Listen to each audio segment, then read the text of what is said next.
ভরসা, বিশ্বাস এবং ভালোবাসা কোনোটাই কিন্তু আপনি জোর করে আদায় করতে পারবেন না। খুব সহজে একজন মানুষ যদি আপনাকে বিশ্বাস করে অবশ্যই চেষ্টা করবেন তার বিশ্বাসটাকে বজায় রাখতে। হ্যালো এভরিওয়ান, আসসালামু আলাইকুম। এর আগের ভিডিওতে শেয়ার করেছিলাম আমার দেবর এসেছে বাসায়। তো আজকে হচ্ছে আমি সকালবেলায় রুটি বানিয়ে নিয়েছি। আমার হেল্পিং হ্যান্ড নেই, তো আমাকেই রুটি বানাতে হয়েছে। তো গরুর মাংসের ঝোল ছিল, ওটা দিয়ে রুটি খেয়ে নিলাম। তারপর আমার শ্বশুরকে নাস্তা দিয়েছি। আমার ছেলে আর আপনাদের ভাইয়া দুজনেই ঘুমাচ্ছে। তারপর আমি আমার দেবরকে উঠিয়ে তারপর ওকেও নাস্তা দিয়ে দিলাম। তো ওর জন্য ডিম পোস্ট করলাম। ও একদম সুস্থ স্বাভাবিক ছিল। হঠাৎ করে ওর শরীরে এমন ব্যথা শুরু হয়েছে যার কারণে অনেকগুলো ডাক্তার দেখানো হয়েছে, অনেকগুলো টেস্টও করানো হয়েছে, কিন্তু ডক্টর আইডেন্টিফাই করতে পারতেছে না যে ওর আসলে কি সমস্যা বা কি রোগ। তো যার কারণে ও একদম বিছানা থেকে উঠতেই পারে না, টোটালি হচ্ছে বেড রেস্টে ওর থাকতে হয়। বাসায় ছোট বেবি, এছাড়া আমার শ্বশুরও অনেকটা বয়স্ক, যার কারণে তাকেও আমার একদম বেবিদের মতো টেক কেয়ার করতে হয়। এছাড়া আমার দেবর অসুস্থ, অনেক দায়িত্ব আমার উপর, তার কারণে আমি পেজে এখন একদমই সময় দিতে পারি না। কিন্তু আপনারা তো খুব ভালো করেই জানেন পেজে ভিডিও আপলোড না দিলে রিচ কমে যায়, তাই আমি চেষ্টা করি রেগুলার রিলসগুলো আপলোড দেওয়ার, কিন্তু সেটাও দিতে এখন আমার অনেক কষ্ট হয়ে যায়। কিছু করার নেই, সাথে আমার ভার্সিটির প্যারা আছে। তো সবকিছু মিলে একটু ঝামেলার মধ্যে আছি। আমি ঝামেলা মনে করছি না, আসলে এটা আমার দায়িত্ব আমার কাছে মনে হচ্ছে।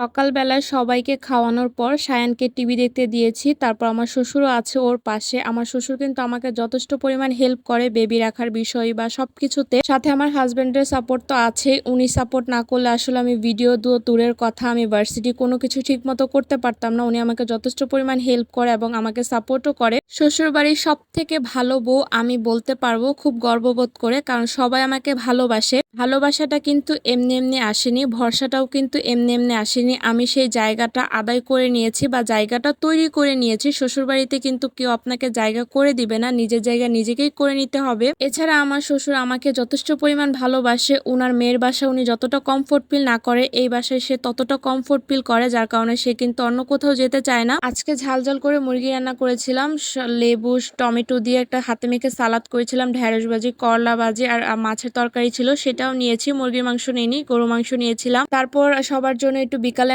নুডলস রান্না করছিলাম, যেহেতু বাসার সবাই নুডলস অনেক পছন্দ করে। ভিডিও শুরুতে যে কারণে বলেছিলাম যে ভরসা বিশ্বাস সবাইকে কিন্তু করা যায় না। আমার চাচা শাশুড়ি আমাকে খুব ভরসা এবং বিশ্বাস করে আমার চাচাতো দেবরকে আমাদের বাসায় পাঠিয়েছে, কারণ সে খুব ভালো করেই জানে আমি প্রপারলি টেক কেয়ার করতে পারবো আমার দেবরের, কারণ সে জানে আমার শ্বশুরকে আমি কিভাবে টেক কেয়ার করি। আর আপনাদের ভাই আমাকে অনেক বিশ্বাস করে যে না, আমি তাকে একদম প্রপারলি টেক কেয়ার করতে পারবো। আমার চাচি শাশুড়ি বরিশাল স্কুলের প্রিন্সিপাল, যার কারণে তাকে হচ্ছে স্কুলে অনেকটা টাইম দিতে হয়। এছাড়া ওর বোনও ম্যারিড, এখন ওর সংসার আছে, তো ওকে দেখার মতো কেউই নেই, তাই আমাদের বাসায় এনেছি ওর টেক কেয়ার করার জন্য, যাতে ও কিছুটা সুস্থ হয়। তো একটু পরপর ওকে আমার খাবার দিতে হচ্ছে। তারপর সবকিছু মিলে তো বছরের প্রথম লিচু এনেছিল, অর্ধেকগুলা খাওয়া হয়ে গেছে। তারপর আমি ভিডিও করতে আসলাম, সাথে তরমুজও এনেছিল। বাসায় আমাদের রেগুলার তরমুজ আনা হয়, কারণ আপনাদের ভাইয়া অনেক পছন্দ করে। এদিকে আমার শ্বশুরের বাগরখানি শেষ হয়ে গিয়েছিল, তো এর জন্য বাগরখানিগুলো আমি বক্সে রাখছি। আমার কাছে সবসময় কি মনে হয় জানেন, আপনি যদি কারো বিপদে এগিয়ে যান, দেখবেন আপনার বিপদ কোনো না কোনো ভাবে কেটেই যাবে, মানে আপনার বিপদ কিন্তু আপনার থাকবে না। বিপদের সময় যে মানুষটি আপনার পাশে থাকে সেই হচ্ছে আপনার প্রকৃত বন্ধু। যাই হোক, অনেকগুলা মালটা এনেছিল, আমাদের বাসায় সবসময় মালটা আনার থাকে, সায়ানকে খাওয়া, এছাড়া আমার শ্বশুরকেও দেই। এখন তো সবকিছুর অনেক দাম, সাথে ফরমালিনের একটা ভয় আছে। তো এই তো আমি মালটাগুলো গুছিয়ে নিয়েছিলাম। তো অনেকগুলো বাজারও এনেছিল আপনাদের ভাইয়া, শাক সবজি, ওইগুলোর ভিডিও শেয়ার করলাম না। তো এই ছিল আমার আজকের ভিডিও। সবাই ভালো থাকবেন।